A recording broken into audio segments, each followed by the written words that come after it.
The organic one doesn't know it has a drought because it's managed to capture and store that water. Next one, please. This is an independent peer review of this done by Professor David Pimentel from Cornell University in New York State. And what they found was that the average corn yields for the organic was around 30% higher than conventional in these extreme weather events. And that is significant, scientific information to get across, that as we go into more extreme weather events, we can maintain consistent, good, high yields. Next one, please. I just want to end on what is really actually an extreme case. You're fortunate in the Pacific that you are blessed with good soils, generally blessed with good soils and good rainfall. This is Tigray in Ethiopia. And through bad land management, they had denuded their land and they would get regular long droughts. And these were serious ones where thousands of people could die because of lack of food security. And I don't know if people remember the 1970s and 80s, and even into the 90s, it would regularly be on the news, with children dying in Ethiopia. One of our organisations, the Institute of Sustainable Development, worked with the local community to reverse it. Next slide, please.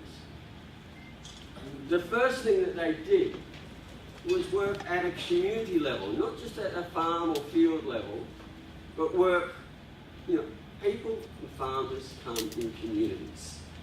We need to work at landscape scale. And they worked with the community to revegetate the hills. Why? Because one of the things we know, and Nauru is a very good example of this, when they cleared all their forests for the phosphate mines, their rainfall disappeared. And because trees attract rain. More importantly, they cloud strip. Even on a day like today where we won't have rain, at night time, they will strip that water out and put it into the soil. By doing this, all the creeks that have dried up are now flowing again.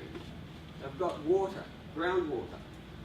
They revegetated, they built up the fertility in the soils and the organic matter by planting legumes, and particularly edible legumes. In this case, they use fava beans, but there's a whole range of beans that we can use as high protein sources that put nitrogen and organic matter back into the soil.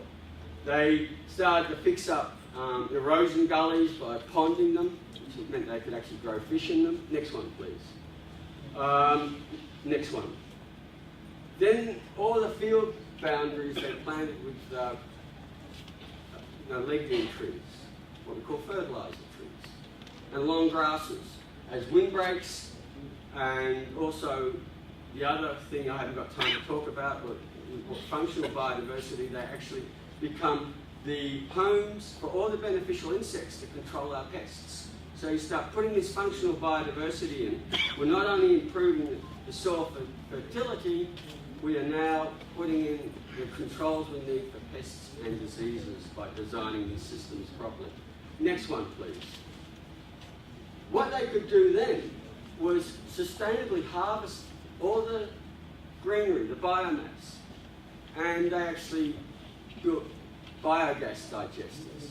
So they could now get their energy for cooking. They didn't have to cut down trees for cooking and lighting. You can generate electricity off it. You can run small machinery.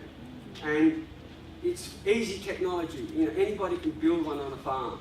You don't need, high-tech equipment to do it. As a result,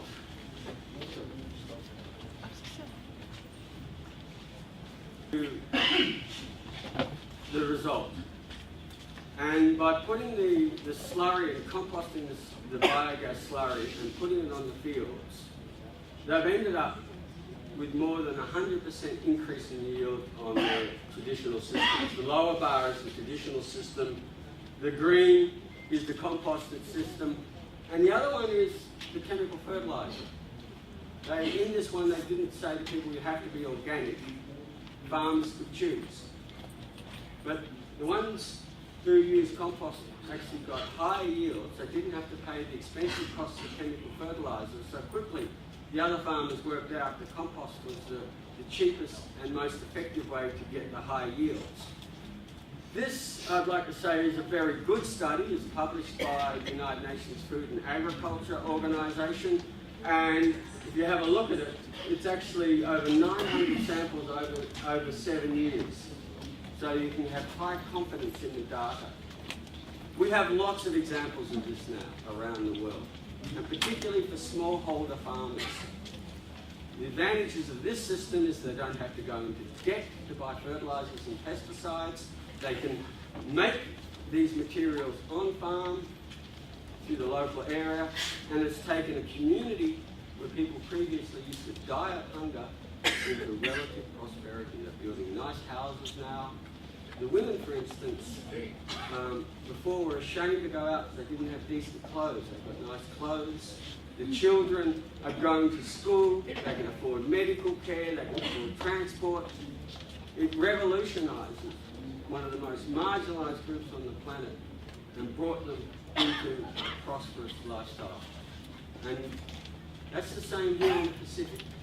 We can achieve full food security in the face of climate change, not only feed everybody, but produce enough to export and get income as well. I'll leave it at that and say thank you very much for your time.